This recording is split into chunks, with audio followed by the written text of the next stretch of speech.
Oh boy, taking a look at some scams and how you can avoid them. That is today's episode on the College Investor Audio Show. Thanks so much for stopping by. You can always dive deeper into any topic we talk about. We're going to have all kinds of links inside this article at thecollegeinvestor.com. Just search for whatever the title of the podcast is and you'll find the article. You can also like us and follow us on social media. Just check us out. Type in the words The College Investor and you'll find us pretty much anywhere you are. Okay, so let's take a look at the top student loan scams for 2025 and how to avoid them and spot them. All right, student loan scams are surging. Scams in general are surging. Policy changes, repayment restarts, nonstop headlines give fraudsters the perfect chance to trick you. Every day, fake tax relief, air quotes, companies and government impersonators are stealing money left and right, or even hijacking borrower accounts. So before you get overwhelmed, remember 3 things. That's it. Just 3 things. Number 1, you never have to pay to manage federal student loans. Enrollment in student loan repayment plans or loan forgiveness programs is always free at studentaid.gov. The .gov is the most important part of the address, by the way. Number 2, never share your FSA ID.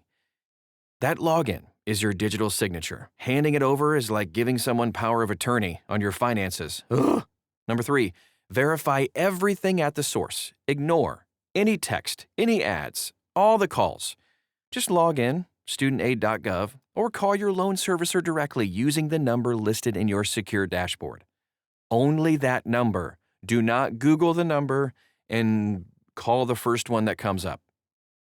This guide breaks down the most common scams in 2025, the red flags to watch for, and exactly what to do if you think you've been targeted. Let's take a look. So what scam or what changes in 2025 and why student loan scams are surging? Policy changes, constant headlines, all the stuff of the demise of SAVE, restarting collections, restarting interest payments, changes to student loan repayment due to the One Big Beautiful Bill Act, and so much more. The College Investor has been following all of the student loan news stories, and it's just nonstop, for real. In 2025, 2 things are driving scams. Number 1, policy shifts to repayment and forgiveness programs, and number 2, phishing for your FSA ID. With that ID, scammers can hijack your account, change your contact info, sign you up for programs you didn't request, or even set up payments to themselves. No joke. Bottom line, always start at studentaid.gov and contact your loan servicer directly through the official portal, not through links in emails, links in text messages, ads, or social posts, or even a Google search. Just go to your portal. Here are the 8 most student loan run scams right now. The most common ones. Number 1, advanced fee scam. This scam involves a student loan company that tells you that they can get you the best interest rate and loan terms, but you gotta pay a small fee, just a little one, up front for this service. The fee can be anywhere from 1 to 5% of the loan amount. That's kind of a big fee. Sometimes the fee is a flat rate up front, like, $1,000. Here's the pitch. Messages using Department of Education, loan discharge approval, or the name of a current official, spoofed phone numbers, or official-looking seals. The reality is the government is not going to call you or DM you to offer you loan forgiveness. Real notices direct you to log in at studentaid.gov, not to give information over the phone or reply to a text. Here's how to spot it. Urgent tone and a link to a non.gov site or requests for your FSA ID. All of them are scams. If you're working with a third-party company to help you with your student loan debt, they might take a fee up front. This fee should go into an escrow account or a third-party account, and the company should only get paid once they prove they've helped you sign up for a program. Look for wording like, "We only get paid once you've made your first payment on your new repayment program." Or just make sure you're using someone like a known student loan lawyer or a fee-only financial planner. Okay, so here's the second scam, government impersonation scam. Scams all about a company pretending to be affiliated with the Department of Education. Messages using Department of Education, loan discharge approval, all the seals, official looking, and current official, spoofed phone numbers, all of it. The reality is the government's not going to call you or DM you to sell forgiveness. Real notices direct you to log in at studentaid.gov. And it's the same kind of thing. Here's how to spot it. There's an urgent tone, there's a link to a non-government website, or they request you for your FSA ID. All of it's bad. Don't even fall for it. Your real student loan servicer will have an official Department of Education loan servicer seal.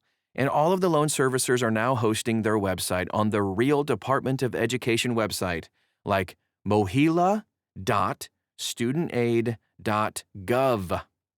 For example, you can actually see Nelnet's official logo at thecollegeinvestor.com inside this article, and you can see the seal and everything all there for you. All right, the third most common scam, fast-track enrollment fees. Oh boy, this scam's all about using urgency to get you to do something now, whether it's preying on future changes or highlighting the existing delays. The pitch is something like, the new law changed everything. Pay to lock in the best plan, or you'll miss the deadline. The reality is, policy changes do not create paid priority access. Enrollment and consolidation decisions are free, and always free, at studentaid.gov. If you want to spot this thing, fear of deadline scripts like guaranteed approval or paid wait lists. This could also come in a mailer, by the way. Number 4, law firm settlement mills. This is interesting. It's a scam where a law firm will claim to be able to settle your student loan debt. There are a lot of variations on this one, but typically a borrower is referred to a law firm by a student aid company. The student aid company promises that this law firm can settle your student loan debt for thousands less than you owe. Many times, a law firm will ask you to make your full student loan payment to the law firm itself, or whatever amount you can afford to pay. The law firm says they'll then negotiate a settlement with your lender. However, what happens, usually, is that this law firm doesn't make any payments, of course, while negotiating with your lender. As such, you go into default on your loans. At that point, the law firm will then claim you can't pay your bills and try to negotiate a settlement based on that. Here's the pitch. Stop paying your servicer. Send us the full payment while we negotiate a settlement. Yikes. The reality is you might be steered into intentional default, wreck your credit, rack up a bunch of fees, and never get a settlement to begin with. Here's how to spot it. You have instructions to stop paying your servicer or to send money to an attorney trust account for months.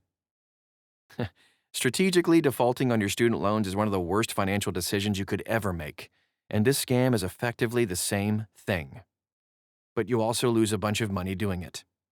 Don't fall for it. Number 5, consolidation bait and switch scams. This one's rough. After you graduate, it might be a good idea to consolidate your loans. This is another area that's ripe with scams. The most common student loan consolidation scam is one where the company charges a consolidation fee, but actually doesn't do anything. The fee is sometimes called processing fees or administrative fees, even consolidation fees. Pay a consolidation fee for lower rates is the pitch. The reality is federal direct consolidation is, you guessed it, free. Private refinancing lenders earn money on interest, not paperwork fees. Here's how to spot it. Just that.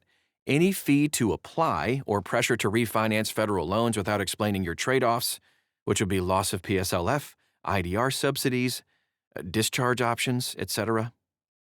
You know, that's the red flag. If you have a federal student loan, there are no fees whatsoever for student loan debt consolidation. You can do it yourself for free at studentaid.gov. All right, number 6, class action or refund promises. There have been a lot of court cases and changes, and we've talked about them ad nauseum on the podcast, and some people are actually entitled to getting their loans forgiven or even refunds. But unless you've taken action due to being defrauded by a for-profit college, this likely doesn't even apply to you. Here's the pitch. You're owed an IDR adjustment refund settlement. Claim it now. We just need your FSA ID to verify. The reality? Refunds or adjustments, when they do exist, are processed by servicers and the Department of Education, not third-party texts or ads. How to spot it? Cold outreach about a check in your name plus request for a Social Security number or your FSA ID. Don't give it. Many of these lawsuits required action over the last few years. If you do believe you've been defrauded by your college, you can follow the steps we outline, really simple to do, at thecollegeinvestor.com inside this article. Let's move on to number 7, though, servicer bait and switch or even phishing. So there have been a lot of student loan servicer changes over the past few years. FedLoan, Navient, GSMR, the list goes on. The result? People just might not even know who their loan servicer is or might believe their servicer changed again. Here's the pitch. You're owed an IDR adjustment refund. Claim it now. Just need your FSA ID.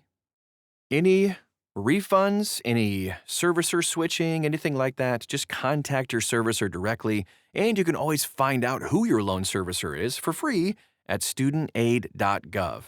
Verify, verify, verify. Never send your FSA ID to anybody unless it's your loan servicer, like your for real one. All right, so here's number 8. Fee-financed relief loans. This is kind of a variation on some other scams where they pretend that they're not a lender, but you pay them a monthly fee for ongoing help, maintenance, or other assistance. This one equates more to being a junk fee than a scam, but seriously, don't pay for it.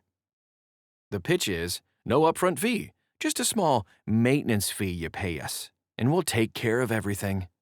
The reality is it's a junk fee disguised as debt. Borrowers often don't even realize they don't need it.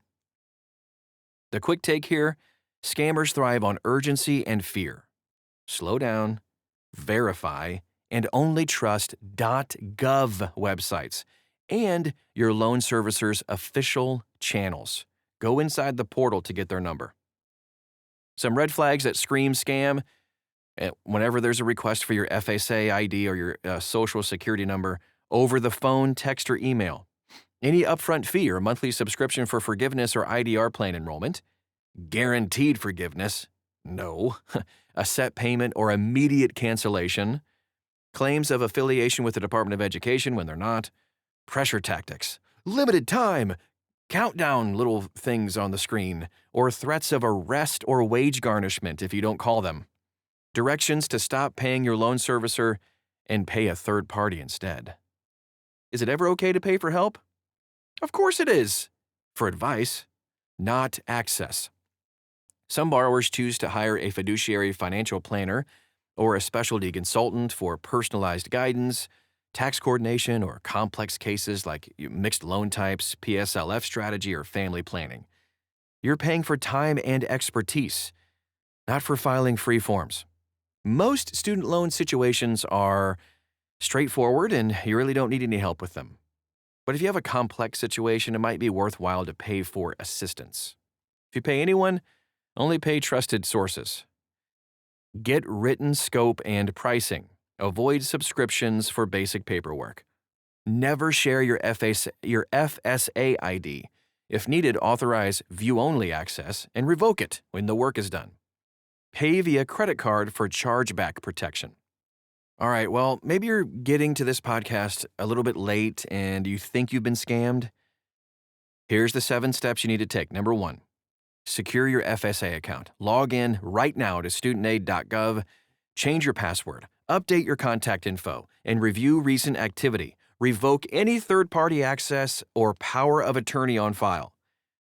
Number 2, call your servicer using the number shown in your student ID or studentaid.gov dashboard.